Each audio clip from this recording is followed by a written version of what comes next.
piano music lovers, my piano clients, my subscribers, my guests of the channel. Anna Chepikova is back with you, concert pianist with master's degree in piano performance and piano instruction. Today is our part 3 of our main piano exercises series. Today is going to be very simple and very quick. We're going to be talking about how to practice chords. We all heard of chords, right? You guys are ready? Let's get right into it.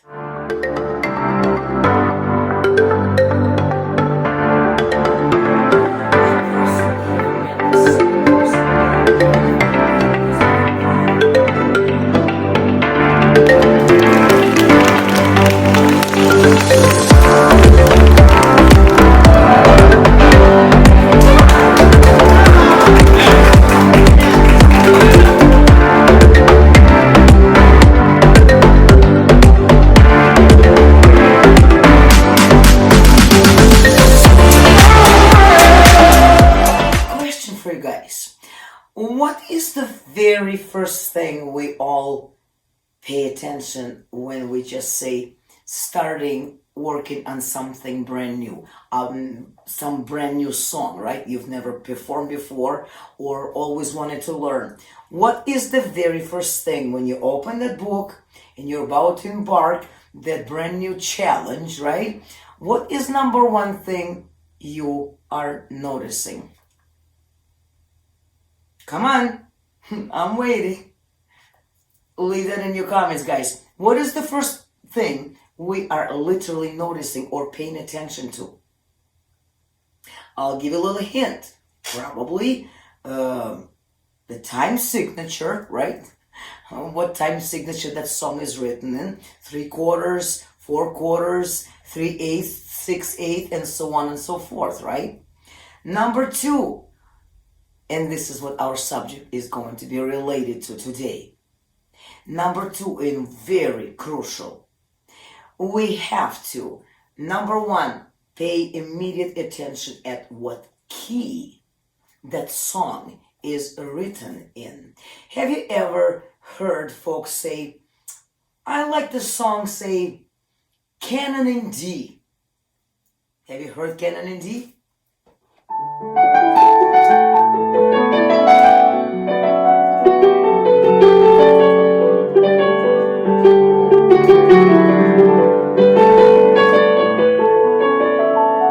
And so on.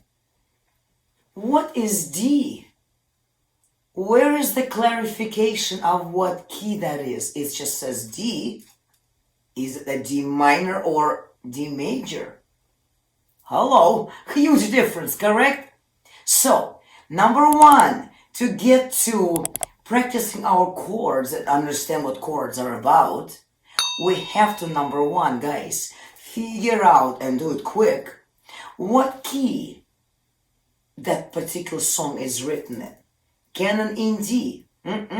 Wrong answer. It's canon in D major. So then we have to deal with theory situation. What is the difference between major and minor? This is the theme or subject for my next lecture or of one of my upcoming lectures I will be uploading, right? Please, if you guys like the theme, like the subject of this video and like to receive more, please support this channel and do click that subscribe button. Support the channel, please, and that notification bell right next to it. That way you'll be the first to know once I upload every new video with all those golden nuggets, secrets, and little tricks and methods how to succeed in piano playing and succeed so fast. The key signature, guys, is crucial. I cannot count how many times I hear, I've learned minuet in G. And I go, and I go, that's it? Like, in G what? In G major, G minor. Humongous difference. We all know that, right? Even if you're a beginner, you have an idea what the difference is between minor and major chords, a humongous difference. That's a separate subject, and that is circle of fifth. And if you're having questions, please guys, I do encourage you to leave in your comments your questions if you are still struggling with determining what key you're playing in, for example, right? And to know the correct name of that key, and therefore you're gonna know the chords of that key if you know what key you're playing in. So do mention in your comments. I will upload a special video just for you based on your particular questions that you're gonna leave for me below this video. So chord harmony, the actual harmony you're hearing is the main key signature of the song that you're working on. So once we get to know and very clear on that, no D, it's either D major or D minor, okay, let's be clear on that. You will be able to figure out those chords. To get to know the song, we have to get to know the chords that belong to that key signature.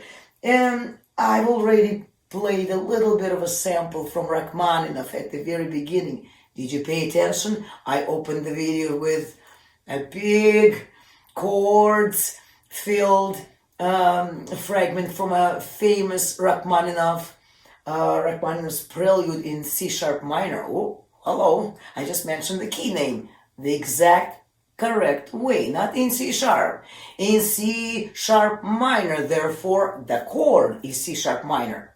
If I'm playing Mozart,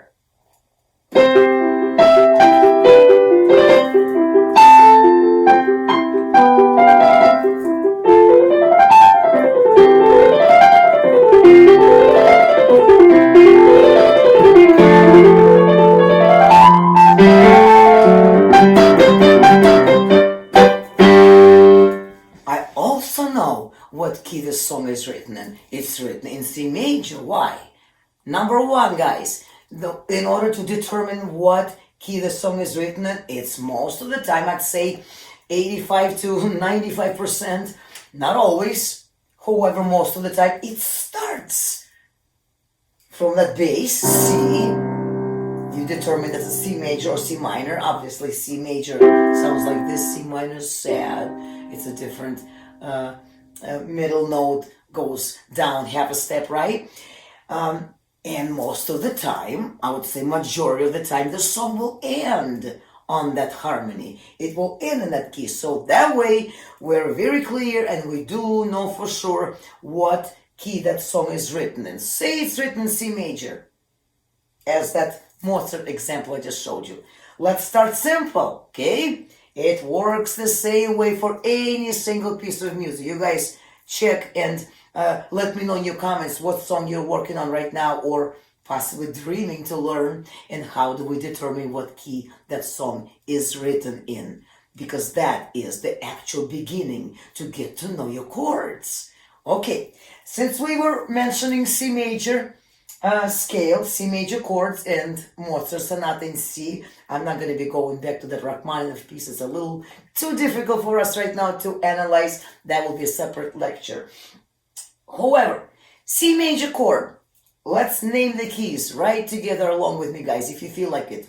Well, you know, if you want to succeed, you're going to do it, right? So I would if I were you.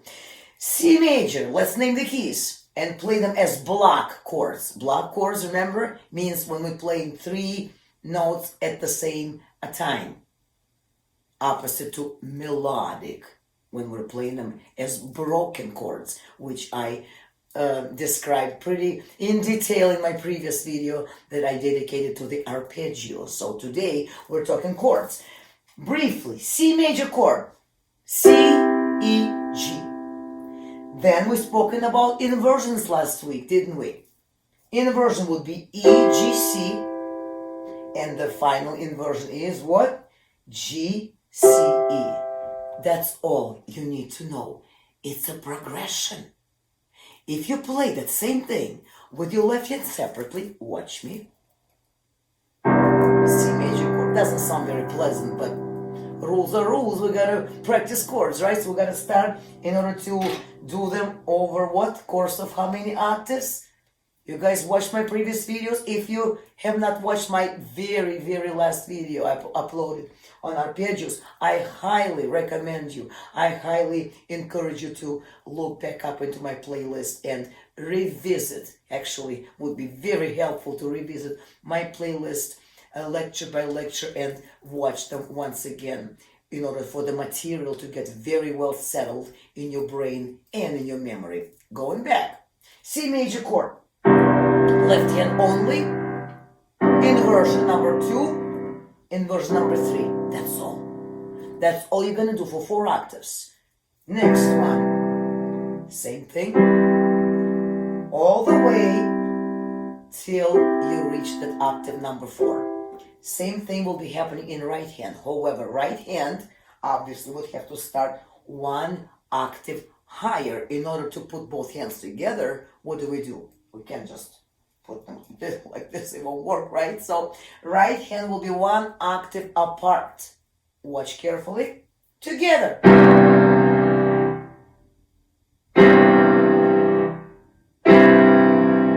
1 octave. Number 2 octave. Octave 3. And finally octave 4. And our goal is to always end on C as the top note of your 4th octave. So our bottom note has to be C, the beginning of those 4 octaves, and the very top note is also a C when we're finished with those 4 octaves. Guess what we're doing next? Easy, right? Next we're going back down. C, G, C, octave 2, octave 3, and octave 4, and we ended on C.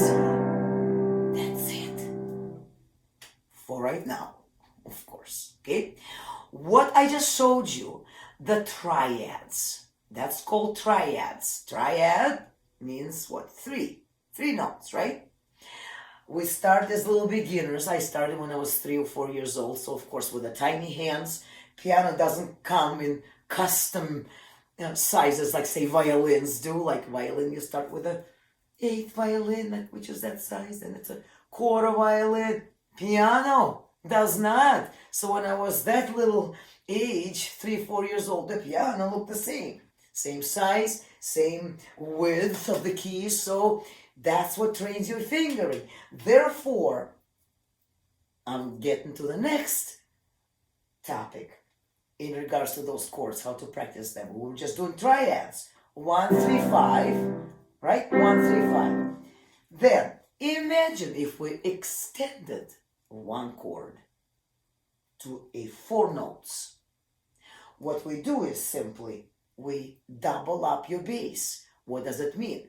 Bass remains C, same thing E, same thing G. We're just adding 1 more note, which is also C, the root of the chord. Making a pause here on purpose. Let it absorb. C, E, G, and adding 1 more C. How many notes do I have now in my chord? 4. Do you think it will work better to help the stretching of your actual hands? Tremendously, tremendously. So I'll do the same process that I showed you with triads. This time watch my hand carefully. It will be 4 note chords, which is what? Extended position chords. C, E, G, C. Next one. E, G, C, E. We're adding the bottom note. Becomes your top note as well. So we're doubling up the bass, so to speak. Same thing with G. That's it. And you extend it to 4 octaves. Because if you played 1 octave and go and stop, always amazes me. I always ask, oh, what did you just do? What did you train yourself? What did that do for you? You just spent like less than a second on this. How do you plan to train yourself? You do not spend a second. You spend more. I'd say 2 hours. Okay.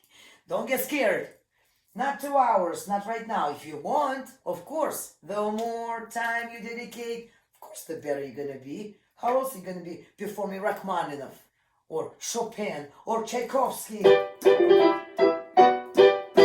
Right? The holiday season coming up. How else are you gonna practice? Chords. So we're gonna do extended position. Now we're gonna put two hands together. Of course, they have to be one octave apart. Be very careful. We cannot play C, E, G, C, and then double up. Place that first finger of your right hand on the same C that's already occupied, so to speak. No, we're gonna make it a one octave stretch in between them. 1, a 2, 3, 4, 5, 6, 7, 8. That's all you're gonna play. 8 of those extended position chords. Not that many, right? Easy, guys, easy. Do it right now. In fact, pause the video. If you have to, rewind it, okay? Showing one more time.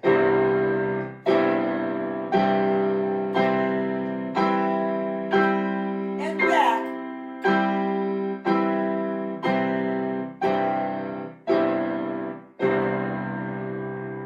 And that's how you practice your chords, okay? Not too hard, is it? I'll repeat it again. You play the triad. Visualize your next chord.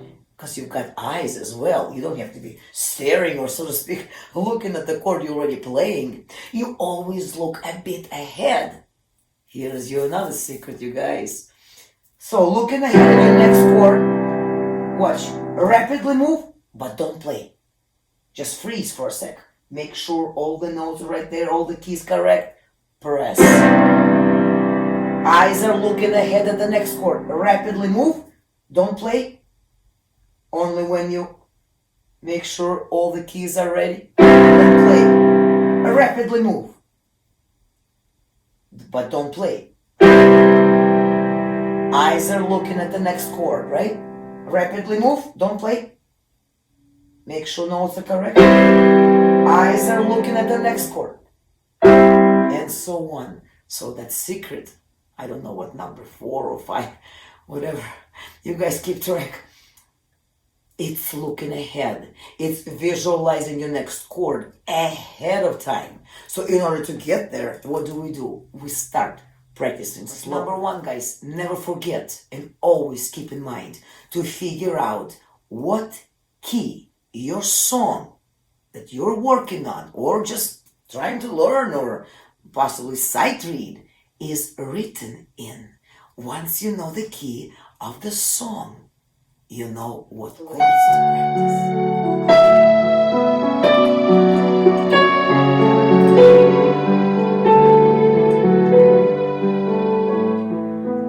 Once you get to know your chords, you guys are halfway there, halfway to the successful, comfortable performance. Plus, a huge factor, knowing your chords is also a first very important stage to start what? Improvising on the piano. A lot of you ask me, Anna, how do you improvise? What are you playing? What notes? Well, I've been playing since I was 3 years old, and it comes with, of course, lots of knowledge of theory, technique, dynamics, exercises, and today was our part 3, how to practice chords. So I hope, guys, you found this video useful. You will apply it daily. Ask me any questions if you have any. Do subscribe to my channel. Thanks all of you who supported via my PayPal. Guys, that means so much. It helps the channel. YouTube loves likes. I just recently found out YouTube likes comments. It does help for my channel to appear, say, in the list of those recommended channels, so it pops up for more folks. Let's spread the word and also help others, as well as by commenting. You're helping one another, and people get so encouraged by your own experience. Let's share that with each other. Thank you so much for watching, guys. Questions and also everything that you need to know regarding how to contact me for one-on-one piano lesson. The links are all below this video in the first commentary. I'll be looking forward to seeing you at my next video. Thank you so much for watching, guys. Have a wonderful day. Make it a musical one.